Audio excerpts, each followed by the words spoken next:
बच्चों, आज मैं आप लोगों का 11th का एक बहुत इम्पोर्टेंट टॉपिक बताने जा रहा हूँ और उस इम्पोर्टेंट टॉपिक का नाम है बैक्टीरिया।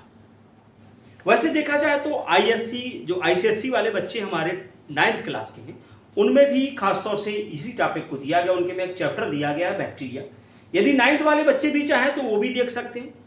11th में तो बहुत लार्ज तरीके से उसमें बताया गया है, तो ज़रा ध्यान देंगे हम लोग। और वेलकम टू रविंद्रा क्लासेस। मैं रविंद्रा क्लासेस से बात कर रहा हूँ, कानपुर से ही। और आप ध्यान देंगे कि आखिरकार होता क्या है, हमारा बैक्टीरिया क्या होता है। हिंदी में बैक्टीरिया को जीवाणु कहा जाता है। बच्चों, बैक्टीरिया एक बड़ा डिस्कस का विषय है। डिस्कस का विषय क्या हम बैक्टीरिया को प्लांट कह सकते हैं? क्या बैक्टीरिया को हम एनिमल कह सकते हैं? हम क्या कह सकते हैं? तो बैक्टीरिया की यदि सही डिफिनीशन है तो वो क्या है? तो बैक्टीरिया हमारा यूनिसेलुलर एंड प्रोकैरियोटिक ग्रुप है, जो मोनेरा ग्रुप में रखा गया है। जब आपने आर एच विटेकर का 5 किंगडम क्लासिफिकेशन पढ़ा, तो उस 5 किंगडम क्लासिफिकेशन में 5 ग्रुप डिवाइड किए गए: प्लांटी, एनिमेलिया, फंजाई। एक बार फिर सुने क्या क्या बताया मैंने: प्लांटी, एनिमेलिया, फंजाई और मोनेरा। और एक ग्रुप हमारा और है, 5 ग्रुप हमारे खासतौर से इनमें रखे गए जो 5 किंगडम क्लासिफिकेशन में, एल्गी। तो आखिरकार है क्या कि इस बात पर आप ध्यान दें। और मैं बता रहा हूं आज आपको बैक्टीरिया के बारे में। तो क्या होता है बैक्टीरिया?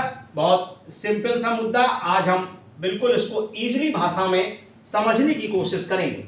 देखिए बैक्टीरिया क्या है। यदि हम बात करें आपके बैक्टीरिया की,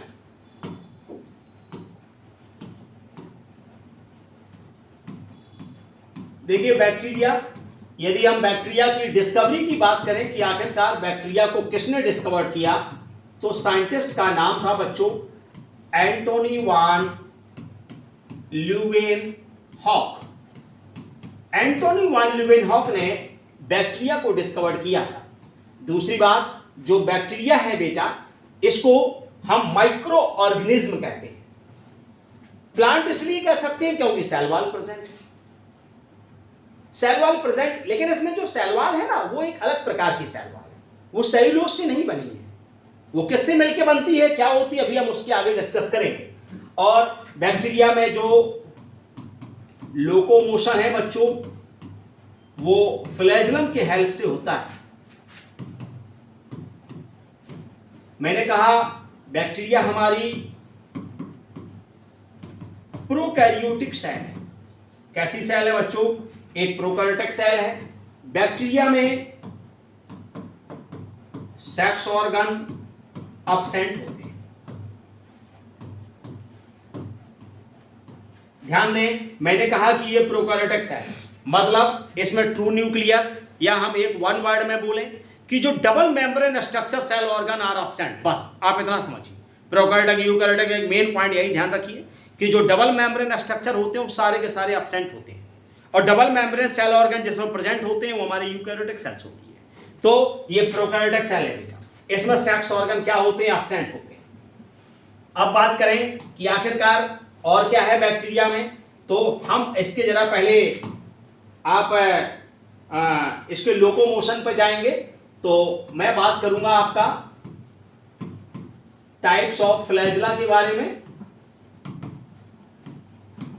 types of flagellum, types of flagellum की बात करें तो फ्लैजेला हमारे कई टाइप्स के होते हैं।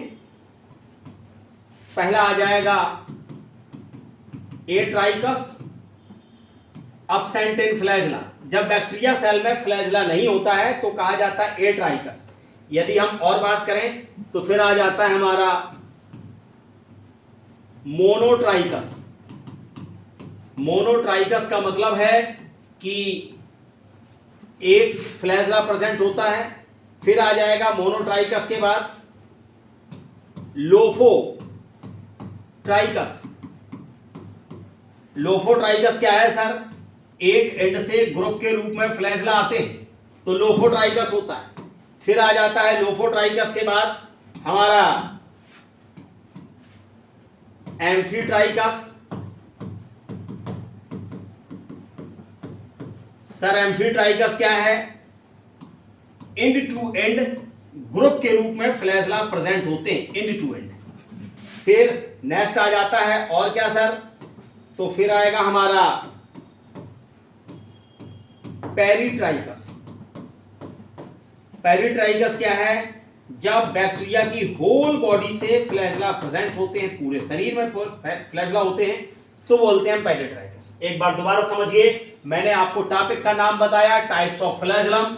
फ्लैजलम बैक्टीरिया सेल्स में, अलग अलग बैक्टीरिया में अलग अलग टाइप्स के होते हैं।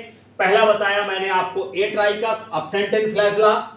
Monotrichous, single flagella. लोफोट्राइकस, एक एंड से ग्रुप के रूप में फ्लैजला है। Amphitrichous, end to end flagella.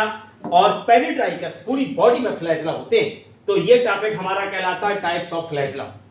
Flagella main function मैंने बताया, लोकोमोशन करता है बच्चों ये। अब हम बात करें कि ये जो हमारा लोकोमोशन होने के बाद, जरा बैक्टीरिया सेल का हम डायग्राम आपको बना के दिखाते हैं। ध्यान दीजिएगा कि जो बैक्टीरिया सेल है वो 3 लेयर से मिलकर के बनती है। आप ये देख सकते हैं जो हम लेयर बनाते जा रहे हैं।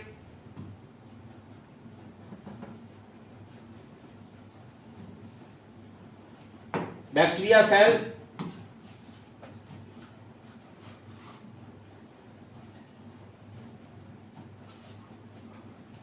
तीन लेयर से मिलकर के बनी हुई है। क्या होता है अभी हम आपको और क्लियर करने दे रहे हैं।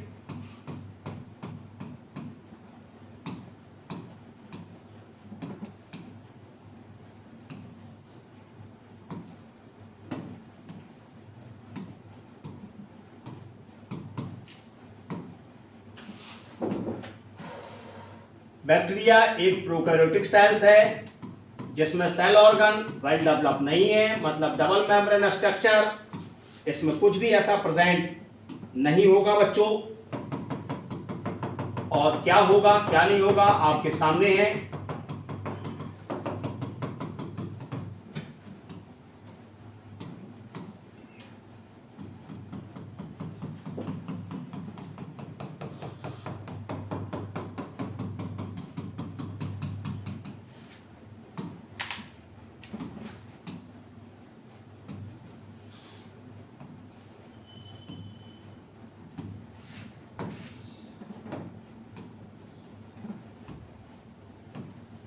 इसकी पूरी बॉडी से फ्लैजला मैं निकाल रहा हूं, तो इसका मतलब ये पेरिट्राइकस कंडीशन है। अब देखिए जो इसकी आउटर लेयर होती है इसको सेलवाल, सेलवाल से निकलता है बेटा पिलाई। पिलाई का फंक्शन भी ध्यान दे जाइए, एक बैक्टीरिया सेल को दूसरे बैक्टीरिया सेल से कनेक्ट कर देता है जिससे जेनेटिक मटेरियल ट्रांसफर हो जाता है। बैक्टीरिया सेल में मैंने बताया सेक्स ऑर्गन नहीं होते, तो पिलाई एक तरीके से सेक्सुअल रिप्रोडक्शन में हेल्प कर रहा है। दूसरा, इससे ये जो व्हाइट कलर के आप देख रहे हैं ये जो निकले हुए हैं इसको कहा जाता है स्लैम लेयर। स्लैम लेयर जब ज्यादा सॉलिड हो जाती है तो इसी को कैप्सूल के नाम से जाना जाता है। यही हमारा कैप्सूल कहलाता है। जब ये ज्यादा सॉलिड हो जाएगी तो इसी को कैप्सूल कहेंगे। जो दूसरी आप लहरदार लेयर देख रहे हैं ये होती है हमारी सेल मेम्ब्रेन। और सेल मेम्ब्रेन से हमारे फ्लैजलम निकलते हैं जो लोकोमोशन ऑर्गन है। और जो तीसरी लेयर है वो कहलाती है हमारी साइटोप्लाज्मिक मेम्ब्रेन, क्योंकि वो साइटोप्लाज्म के टच में रहती है इसलिए साइटोप्लाज्मिक मेम्ब्रेन। और ये जो आप देख रहे हैं इसको कहते हैं हम आपका chromatophore, unit of photosynthesis. The main function जो साइटोप्लाज्मिक मेम्ब्रेन है वो नीचे की ओर कहीं ना कहीं फोल्ड होती है। इस फोल्ड स्ट्रक्चर को देख रहे हैं, फोल्ड कई जगह से, इसको कहते हैं mesosomes. Mesosome same function of mitochondria, power house of the cell. और इसके पार्ट्स में ये जो है ये हमारा जेनेटिक मटेरियल होते हैं और राइबोसोम्स के भी पार्टिकल इसके अंदर प्रेजेंट हैं, क्योंकि प्रोकैरियोटिक सेल है इसलिए 70s होते हैं। और ये कहलाता है प्लाज्मिड। प्लाज्मिड क्या है सर? Extra chromosomal genes. जो एक्स्ट्रा क्रोमोसोमल जीन्स होते हैं उसको हम प्लाज्मिड कहते हैं। एक बार दोबारा अगेन ध्यान दीजिए बैक्टीरिया सेल पर पूरा। मैंने बताया कि जो बैक्टीरिया सेल है वो 3 लेयर से मिलकर के बनती है। सबसे आउटर लेयर हमारी सेल वॉल होती है। सेल वॉल से पिलाई निकलता है बेटा। पिलाई का फंक्शन क्या है कि एक बैक्टीरिया सेल को दूसरे बैक्टीरिया सेल से कनेक्ट करती है, जिससे जेनेटिक मटेरियल का ट्रांसफर हो जाता है। इसके अलावा जो दूसरी इससे और क्या निकलता है? तो स्लैम लेयर। स्लैम लेयर जब सॉलिड हो जाती है तो कैप्सूल कहलाती है। सर इसका फंक्शन क्या है? अनफेवरेबल कंडीशन से बैक्टीरिया को प्रोटेक्ट करती है। भाई क्या है कि सर्दी आएगी, आपने तो स्वेटर पहन लिया, बैक्टीरिया कौन सा स्वेटर पहन ले? तो वो कहीं ना कहीं देखिए हर किसी को अपने आप को यदि एटमॉस्फेयर के प्रति अडाप्ट करना है, अनुकूलित करना है, तो कुछ ना कुछ नेचर ने उसको दिया है। तो इसके ऊपर बेटा स्लैम लेयर होती है जो इसको क्या करती है? एटमॉस्फेयर से प्रोटेक्ट करने का काम करती है। अगली लेयर कहलाती है हमारी सेल मेम्ब्रेन। सेल मेम्ब्रेन एक लहरदार लेयर है, इससे निकलते हैं फ्लैजेलम, लोकोमोशन ऑर्गन है। सबसे अंदर वाली लेयर साइटोप्लाज्मिक मेम्ब्रेन। साइटोप्लाज्मिक जो मेम्ब्रेन होती है, साइटोप्लाज्मिक जो मेम्ब्रेन है बेटा, क्योंकि वो साइटोप्लाज्म के टच में होती है इसलिए साइटोप्लाज्मिक मेम्ब्रेन। साइटोप्लाज्मिक मेम्ब्रेन अंदर की ओर फोल्ड है। इस फोल्ड स्ट्रक्चर को हम मीसोसोम्स कहते हैं। The same function of mitochondria, power house of the cell, respiratory enzymes इसी मीसोसोम्स में प्रेजेंट होते हैं, ध्यान रखिएगा। अच्छा, इसके बाद साइटोप्लाज्म जो इसके अंदर आप ये देख रहे हैं, ये जो टॉपिक है इसको हम साइटोप्लाज्म जो लिक्विड भरा हुआ है वो साइटोप्लाज्म बच्चों। तो साइटोप्लाज्म में होते हैं chromatophore, unit of photosynthesis. Mesosomes मैंने बता ही दिया, power house of the cell, genetic material तो जेनेटिक मटेरियल है। राइबोसोम्स ये प्रोटीन सिंथेसिस करते हैं। राइबोसोम्स का मेन फंक्शन वही है। प्लाज्मिड एक्स्ट्रा क्रोमोसोमल जीन्स है, साइटोप्लाज्मिक लिक्विड। बच्चों ये मैंने आपको बताया। आज शुरुआत से क्या क्या पढ़ाया तो मैं आपको जरा बता दूं।